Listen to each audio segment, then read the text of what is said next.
Stadion. Емисија за вашата вистина.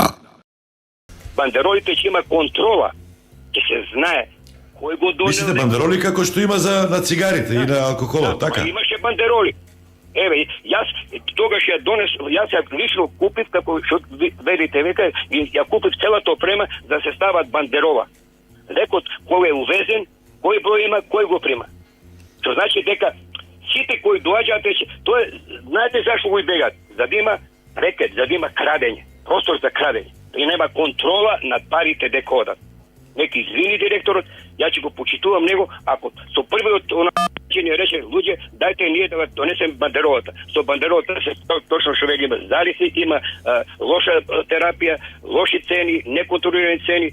Тоа е контролата и се ќе биде крај. Немаше да се деши онкологија, нема да се десат сега фиктивни фактури што ги даваат аптеките, амбулантите, поликлиниките и клиниките. Ние немаме досега прав менеджер на фондот. Фондот треба да дојде менеджер, не политичар, кој сме од 5 партии и кој само те згароши да му дадат некаде некоја положба, некој положет, да се збираш со него, пошто бил лојален во предизборна и изборна кампања.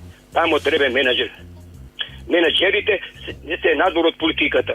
Тие ќе ги менеджерираат парите на нас, осигурениците. Тие се пари наши.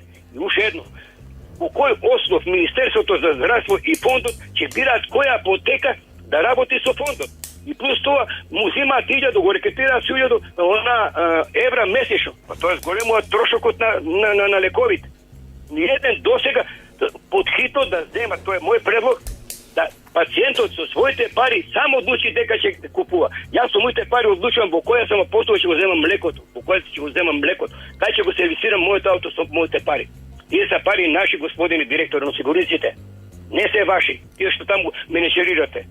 И што ги оценувате, да речем, некој од веледрогерите и им се умилкувате и секој пат уште не сум сретнал директор кој не реков кај се наоѓам јас во ова, да речем, набавка на лекови. За вас тоа не го дискутирам, ќе каже времето да се разбереме, немојте тоа да го препишете.